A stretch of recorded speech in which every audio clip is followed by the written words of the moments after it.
नमस्कार साथियों, न्यूज़ दुनिया नीरज शर्मा यूट्यूब चैनल पर आप सभी साथियों का वंदन अभिनंदन। साथियों, सहारा रिफंड पोर्टल लगातार आपको परेशानियां दे रहा है, आपकी परेशानियां बढ़ रही हैं और सहारा से भी विवाद हो, चाहे पोर्टल से जुड़ी सुनवाई हो, तारीख और तारीखों के फेर में जो है सुप्रीम कोर्ट एक नई तारीख आप लोगों को दे रहा है। साथियों, बिहार विधानसभा चुनाव की सरगर्मियां तेज हो चुकी हैं। राजनीतिक पार्टियां वोट लेने के लिए तैयार हैं और चाहे वो नीतीश कुमार की सरकार हो, चाहे वो इंडिया गठबंधन के लोग हों, आज सहारा का जमाकर्ता हर राज्य में एक वोट बैंक बन गया है।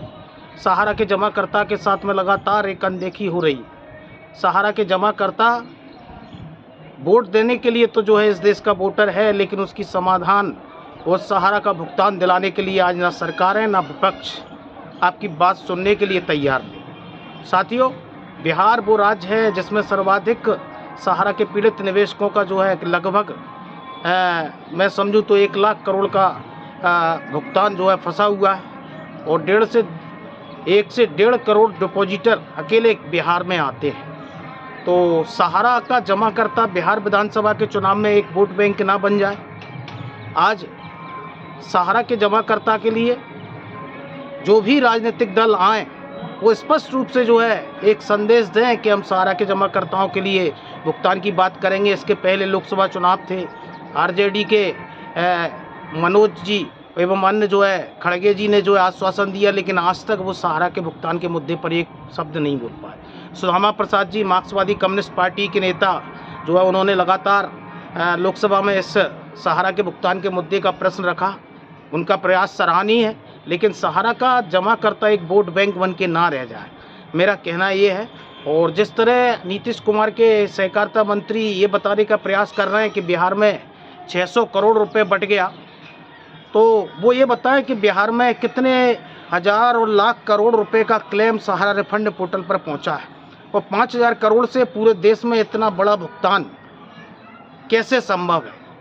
आज जिस सहारा में राजनेताओं का जो है सहारा को साथ था, वो आज राजनेता सहारा के भुगतान के मुद्दे पर बोलने के लिए तैयार नहीं है। अमित शाह जी कई बार चुनावी सभाओं में बिहार में जो है जमाकर्ताओं को भुगतान दिलाने का भरोसा तो देते हैं, लेकिन भुगतान मिलता नहीं। तो सहारा का जमाकर्ता और सहारा का एजेंट एक वोट बैंक बन के रह गया है, क्योंकि राजनीतिक दलों के नेताओं को केवल वोट लेना आता है। आपकी दुख और आपकी परेशानियों से उन्हें कोई वास्ता नहीं। सहारा का जमाकर्ता, सहारा का एजेंट आज किस तरह तिल तिल कर मर रहा है। आज हज़ारों लोगों को हमने भुगतान न मिलने के कारण खो दिया। आज हज़ारों निवेशक, लाखों बेटियां घरों में इसलिए बैठी हैं कि आज सहारा का भुगतान नहीं हो पा रहा। आज पोर्टल से इस पर संदेश कुछ नहीं निकल कर आ रहा।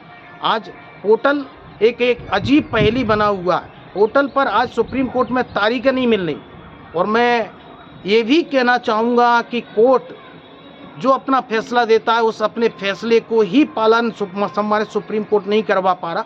चाहे वो सहारा से भी केस का मानना का केस हो या फिर अभी जो वर्तमान में 20 डायरेक्टरों का केस जो सुप्रीम कोर्ट में चल रहा था और 20 डायरेक्टरों में 5 डायरेक्टरों को जो है 2-2 करोड़ रुपए जमा करवाने का आदेश दिया, 20-20 लाख रुपए जमा करवाने का आदेश दिया गया था और उसको जस्ट उलट पलट के जो उस केस को जो है ख़त्म कर दिया गया। तो ये इस देश की न्यायिक व्यवस्था है।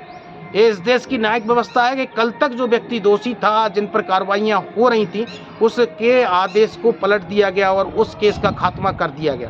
तो कैसे हमें सम्मानित सुप्रीम कोर्ट से न्याय मिल पाएगा और कैसे हमें हमारा भुगतान मिल पाएगा, क्योंकि राजनीतिक पार्टियाँ का केवल जो है आपसे वोट लेने के लिए आती हैं और आपको वोट बैंक ही माना जाता है। तो साथियों, ये लड़ाई बड़ी है। मैं ये नहीं कहता कि आप किसका सपोर्ट करिए, जिसका अच्छा लगे आप उसका सपोर्ट करिए, लेकिन मैं केवल इतना ही कहूँगा जो आपके दुख में आपका साथी हो, जो आपके दुख में आपका साथ दे, जो आपके दुख में आपका सहयोग करे, उसका साथ दीजिए। क्योंकि आज कोई भी राजनीतिक दल के नेता में इतनी इच्छा शक्ति नहीं है कि वो आज सहारा के पीड़ित निवेशकों का भुगतान से जुड़ी परेशानियों को देख पाए और आपकी परेशानियों को वो जो है समझ पाए। क्योंकि सहारा का भुगतान का मुद्दा आज झारखंड में चुनाव में मैनिफेस्टो में जो है झारखंड की सरकार लेकर आई, लेकिन वो मैनिफेस्टो में भी आज तक सहारा के जमाकर्ताओं को भुगतान अभी तक कोई भी मुआवजा नहीं मिल पाया। साथियों, आज जिस तरह से बिहार के सहकारिता मंत्री कह रहे हैं कि 600 करोड़ रुपए सहारा रिफंड पोर्टल से वापसी हुई है और हम लिस्ट बनवा रहे हैं और हम इसको जो है तैयारी कर रहे हैं, लिस्ट से जो है निवेशकों को भुगतान मिले, तो मैं केवल इतना ही कहूँगा कि ये जो आदेश जारी हुआ है और ये पोर्टल से जो भुगतान की प्रक्रिया चल रही है, वो देश में सम्मानित सुप्रीम कोर्ट के आदेश के बाद में ये प्रक्रिया आगे बढ़ी है। ऐसा नहीं है कि किसी विशेष राज्य को जो है स्पेशल कोई पैकेज दिया जाएगा और कोई विशेष राज्य को जो है भुगतान किया जाएगा, क्योंकि सुप्रीम कोर्ट का आदेश इस देश के 140 करोड़ लोगों के लिए प्रभावी है। तो इनके फेर में ना आए और सहारा का जमाकर्ता एक वोट बैंक बन के ना रह जाए। तो जागरूक रहिए, अपने हक के लिए लड़ते रहिए और न्यूज़ दुनिया नीरज शर्मा यूट्यूब चैनल को लाइक एवं सब्सक्राइब करते रहिए। धन्यवाद।